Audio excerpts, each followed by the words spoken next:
الصلاۃ والسلام علیکہ یا رسول اللہ صلی اللہ علیہ وسلم۔ پیارے آقا صلی اللہ علیہ وسلم کے پیارے دیوان و درس، ہم نے گزشتہ کل حضرت آدم علیہ السلام نے اپنے بیٹے حضرت شیس علیہ السلام کو ہمارے آقا صلی اللہ علیہ وسلم کی محبت کا جام پلایا اور یہ وصیت فرمائی کہ اپنی اولاد کو آقا رحمت صلی اللہ علیہ وسلم کی محبت پلانا، یعنی ان کی باتیں ان کے سامنے، ان کے اوصاف، ان کی بزرگی بیان کرنا، اور یہ بھی کہنا کہ میرے باپ حضرت آدم علیہ السلام کی توبہ، ان کی دعا اللہ نے اسی نام محبوب صلی اللہ علیہ وسلم کے طفیل صدقے قبول فرمائی، تاکہ ان کے دل میں آقا کریم صلی اللہ علیہ وسلم کی محبت گھر کر جائے اور وہ ان کی محبت میں ہمیشہ رہے۔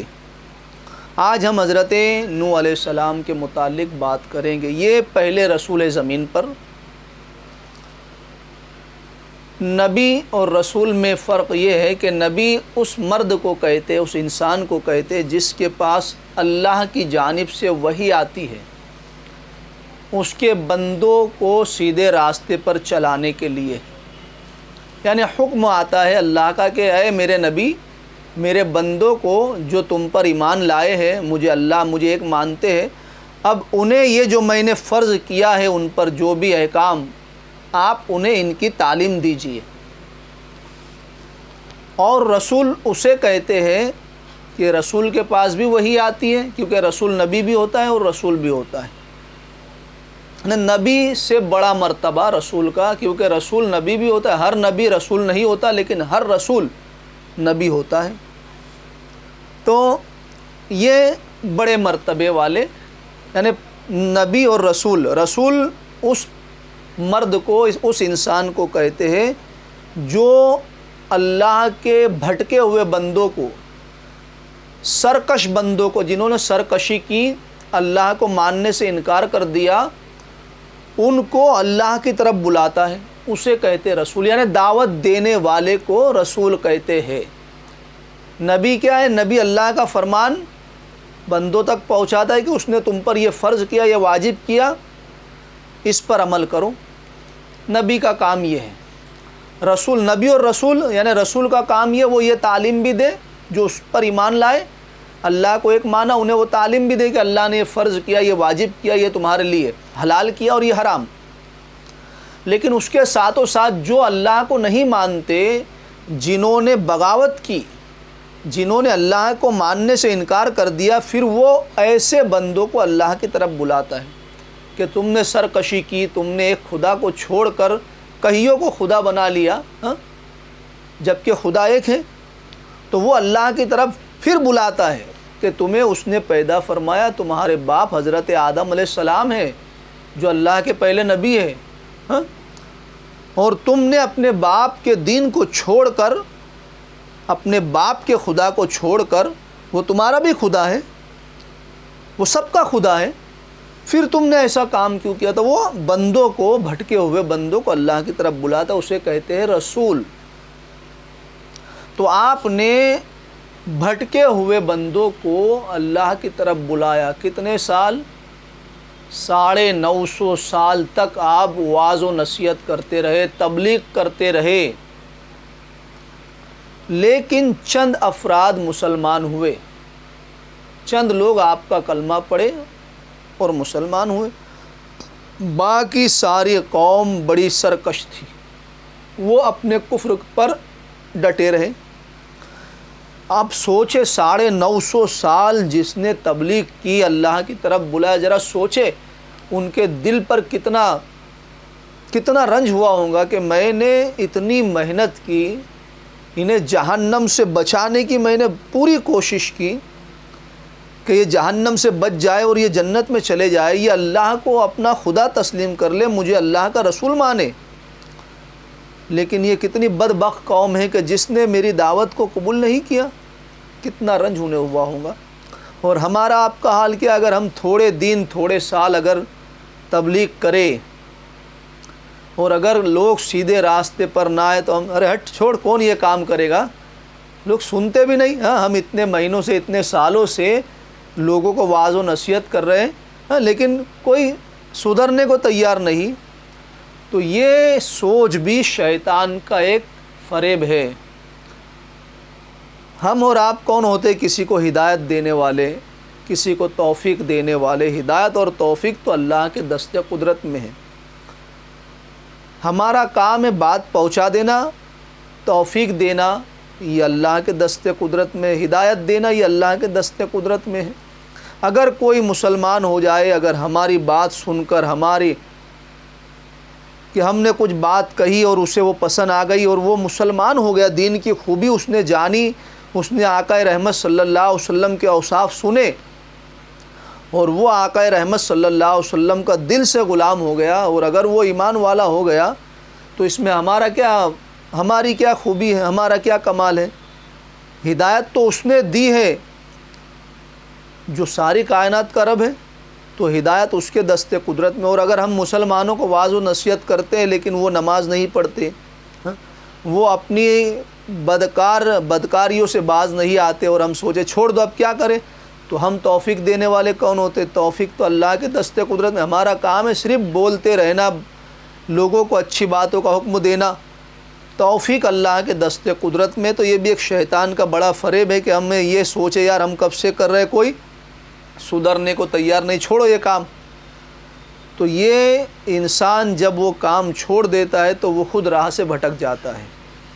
تو ہمیشہ یہ سوچنا چاہیے کہ ہر کام میں اللہ کی حکمت ہوتی ہے، ہمارا کام ہے بس کرتے رہنا، توفیق اور ہدایت دینا رب کے دست قدرت میں۔ تو 950 برس آپ نے تبلیغ کی، لیکن اب دیکھا کہ 950 سال کا ایک زمانہ کہ ہماری 25-30 پشتیں ختم ہو جائے، اتنا زمانے تک انہوں نے واعظ و نصیحت کی، اللہ کی طرف بلایا، لیکن چند لوگ مسلمان ہوئے۔ آپ نے پھر دعا فرمائی ہلاکت کی۔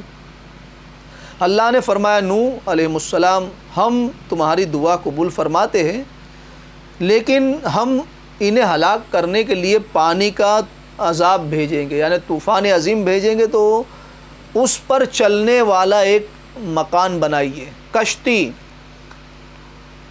تو آپ نے ایک کشتی، یہ بڑا واقعہ ہے، مختصر یہ بات، کشتی بنائی ایک جنگل میں۔ تو وہ نافرمان لوگ آتے دیکھتے، کہا نوح کیا کر رہے ہو؟ تو کہا میں ایک ایسا گھر بنا رہا ہوں جو پانی پر چلے گا۔ تو یہ ہنسنے لگے، کہاں ایسا بھی ہو سکتا ہے کہ کوئی پانی پر گھر چلے؟ مذاق اڑانے لگے۔ آپ نے فرمایا ٹھیک ہے آج تم ہنسو کیونکہ تم سمجھ نہیں رہے ہو، کل جب اللہ ہمیں نجات عطا کرے گا ہم اس میں سوار ہوں گے اور تم غرق ہو جاؤ گے، پھر تم دیکھو گے اور پھر پچھتاؤ گے۔ تو ایک بڑھیا نے ادھر سے گزر ہوا، تو بڑھیا نے کہا اے اللہ کے نبی، اللہ کے رسول، یہ کیا بنا رہے آپ؟ تو آپ نے فرمایا بڑی بھی میں کشتی بنا رہا ہوں، اللہ طوفان بھیجے گا پانی کا، تو جتنے بھی مومنات ہیں وہ سب اس کشتی میں بیٹھ جائیں گے، میں انہیں بلاؤں گا، اور اللہ اس سفینے کی وجہ سے، اس کی وجہ سے ہم سب کو اس طوفان سے بچا لے گا۔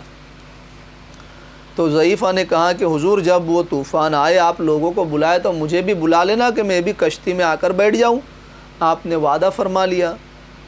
جب طوفان شروع ہوا آپ نے سب کو بلا لیا، آپ نے کشتی بنائی،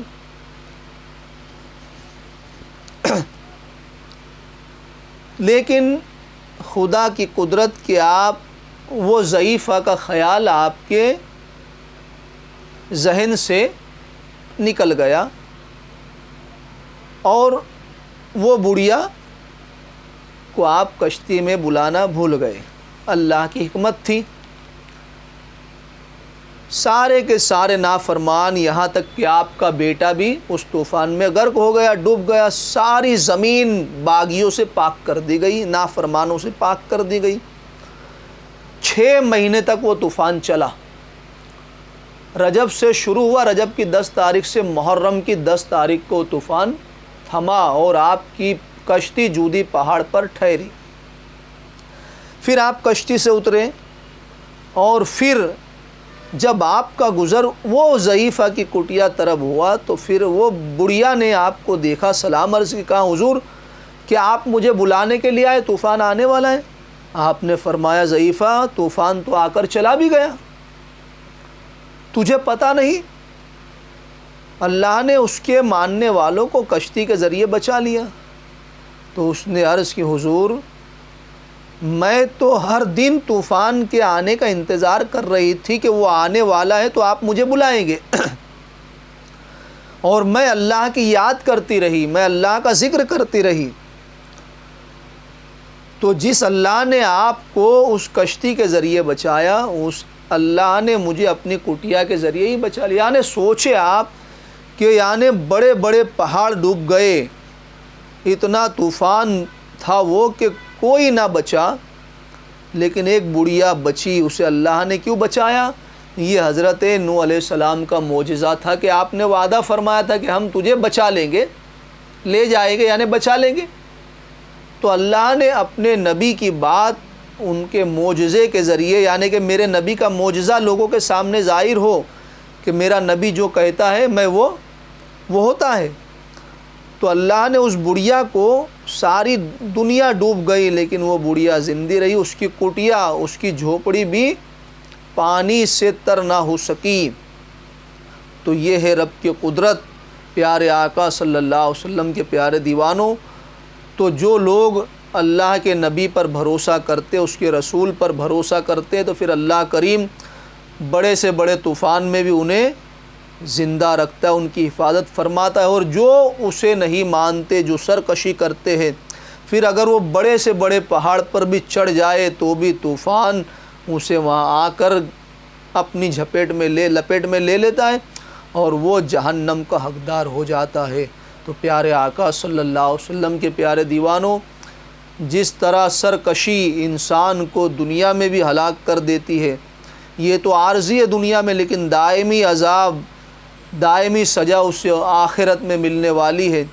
تو کیوں نہ ہم آج ہی توبہ کریں اللہ کے حضور کہ میرے کریم تو نے اتنی ساری نعمتیں ہمیں عطا کی، ہم تیری طرف رجوع کرتے ہیں، ہم تیری بارگاہ میں جھکتے ہیں، ہم تیرے نبیوں پر، تیرے نبی پر صلی اللہ علیہ وسلم پر ایمان لاتے ہیں، ہم اچھے کام کرنے کی کوشش کرتے رہیں گے۔ اے میرے کریم ہمارے گناہوں کو درگزر فرما، معاف فرما، تجھ سے بہتر معاف کرنے والا کون ہے؟